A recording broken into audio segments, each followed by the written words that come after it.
Shalom to the royal priesthood. It's your boy KG8 to the 4 once again. Coming back at you again with one more vid. And I like to talk about something that I discovered. You know, all this talk about free will and all this other stuff. But before I get into that, I want to send all my praise to my magnificent Father, Yahawah, through his begotten Son, appointed Redeemer, and appointed Savior, Yahawah, for allowing me to use my voice to continue to reach the truth to as many of our folks as possible.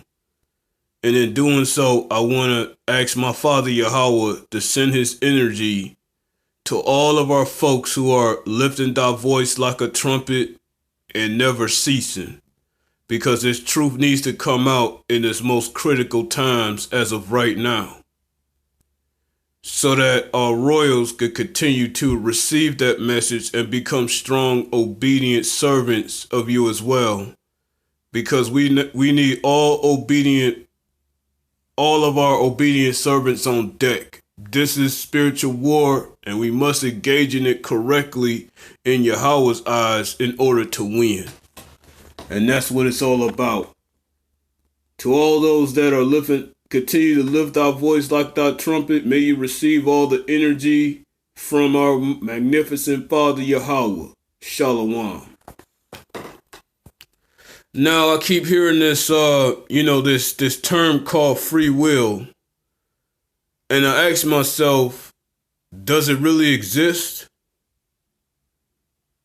I used to think it did exist until I re-examined Isaiah 45:7, and what that clearly shows me is that free will does not exist, because it's been debunked by Isaiah 45:7, where it clearly says that Yahawah controls the light and the darkness, and he controls all things.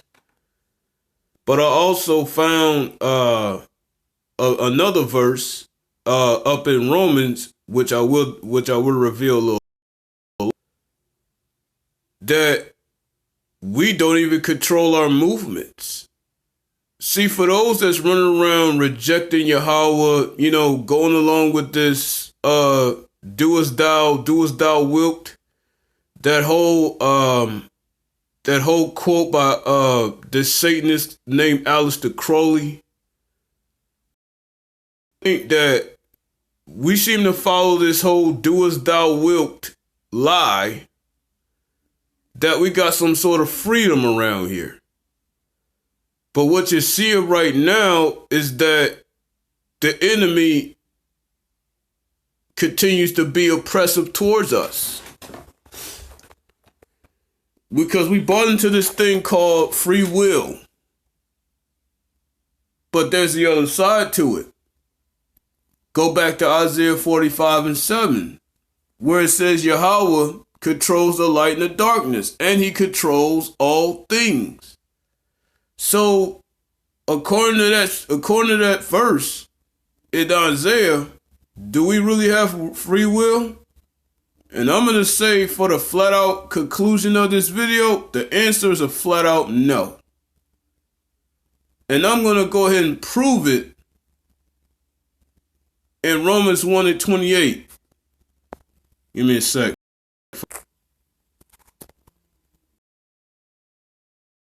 Romans 1:28, and it reads, "And even as they did not like to retain God's in their knowledge, God gave them over to a reprobate mind, to do those things which are not convenient."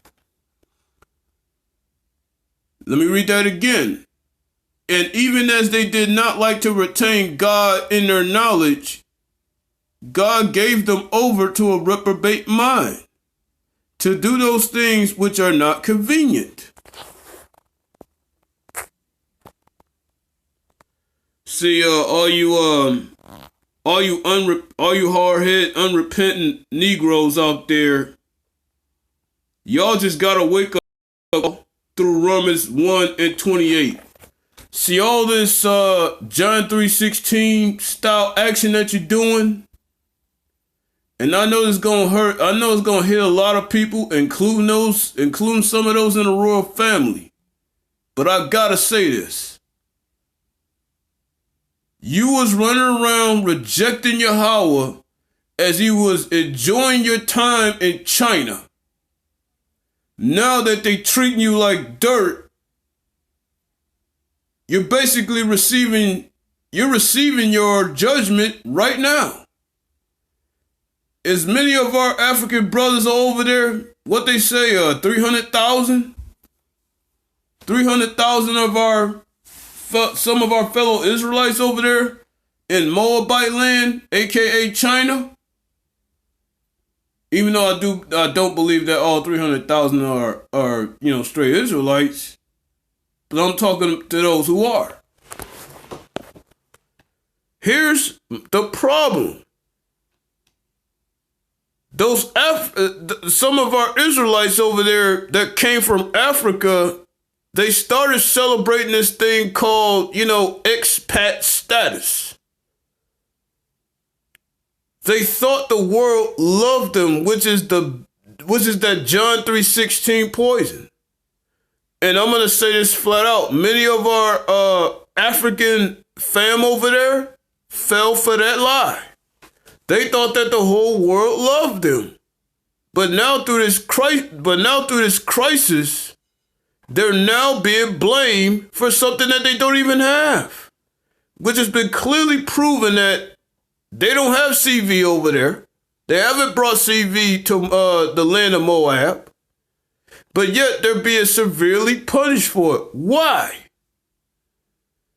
Because some of them refuse to listen to Yahawah to be separate. And it wasn't just a pro-black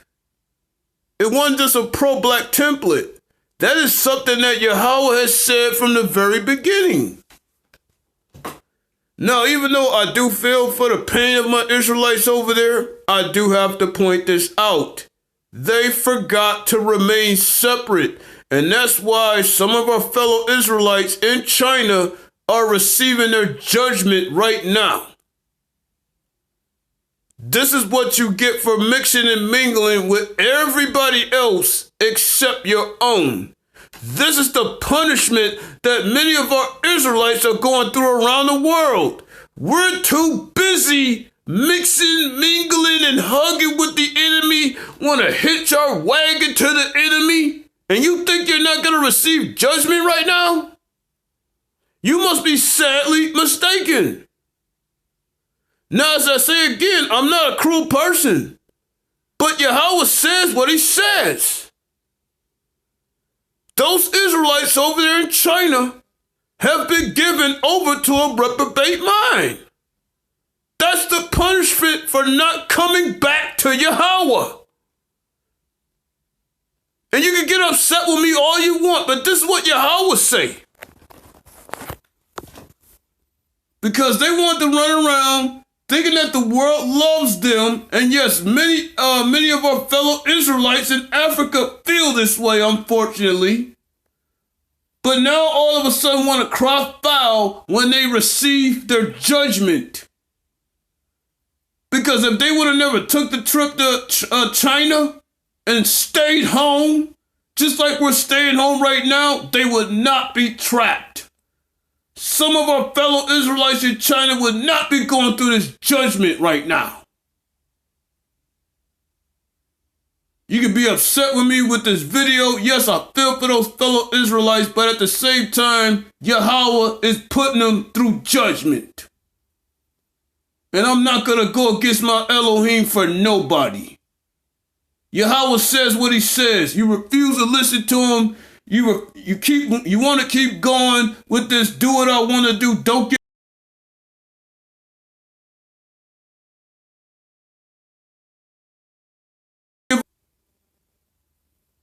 Yes, I'm going to say this again. Some of our fellow Israelites in China are getting their judgment for being hard-headed and not listening to Yahawah.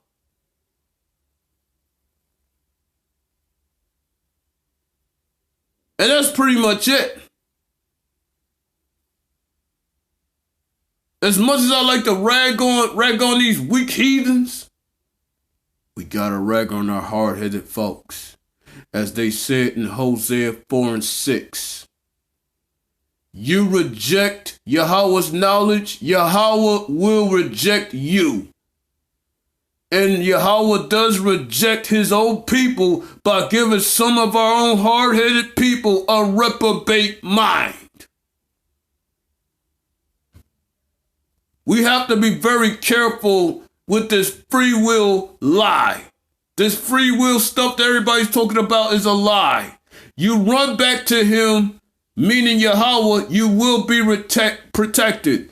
But if you reject Yahawah and forget about Yahawah, you're going to be punished with a reprobate mind, which might help you end up in the lake of fire.